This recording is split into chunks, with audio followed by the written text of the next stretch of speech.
Now, Rachel, you recently stood up in the House of Commons to say that a senior in your riding is skipping meals to pay for her rent, and she's not alone. I mean, some seniors I've also spoken to are trying to decide between food and medication. Yeah. I, I mean, hell, I stood up in the House of Commons because this was just one of many stories that have come into my office.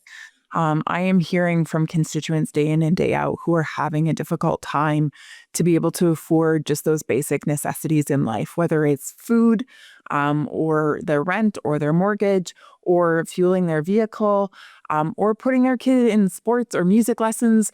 Families are feeling the crunch and they're having to make these tough decisions. And I think there's two populations as well that really get my attention, and that is seniors living on a fixed income and those that have a disability that are living on a small stipend from the government in most cases. These folks have no way of generating further income in order to benefit themselves. And so they're having to pay a lot more, but still with that same small chunk of money.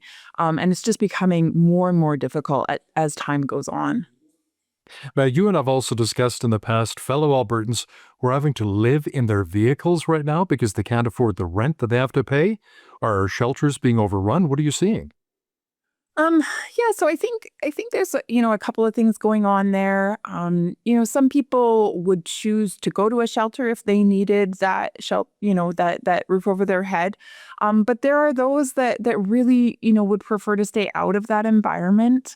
And so I think, there's kind of a mix there in terms of desire, but certainly we are seeing an increase in the number of people that are using, both the local shelter here in Lethbridge, but also, the use of shelters across the country. And a lot of that has to do with, affordability and people just finding themselves in really difficult times. Some of that has to do with mental health concerns, of course, and then another component there, of course, is drug addiction. And so all of these things play a role in terms of the use of shelters.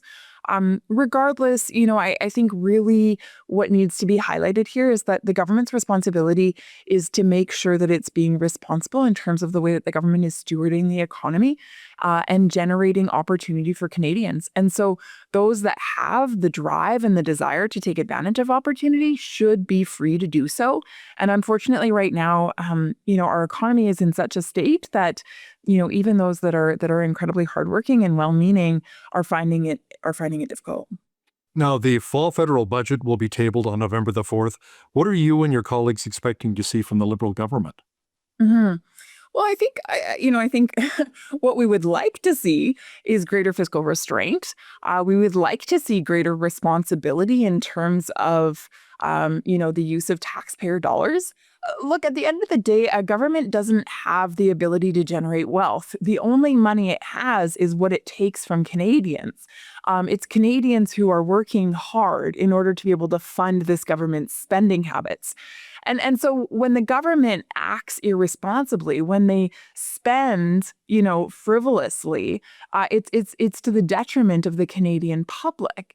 And so my hope would be that we would see a government that spends on the essentials and cuts back on the non-essentials.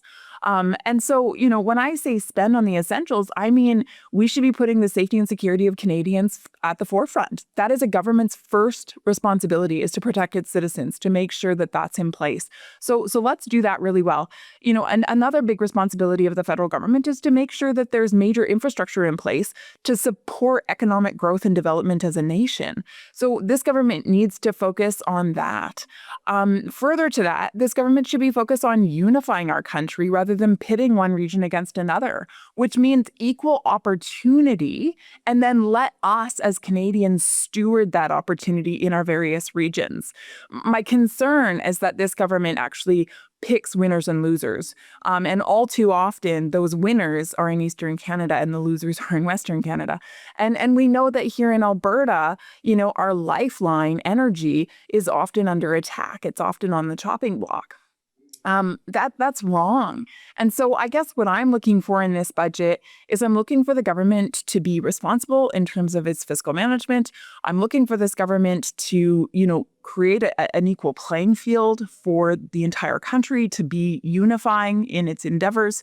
And I'm looking for a government that is going to cast a vision that offers opportunity for Canadians, no matter their age or their ability, to be able to invest their time and their talent, and to be able to generate or create wealth for themselves and be successful.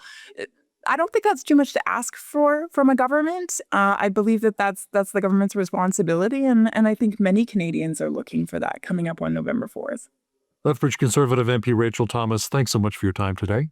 Yeah, thank you so much for having me, Hill. I appreciate the opportunity.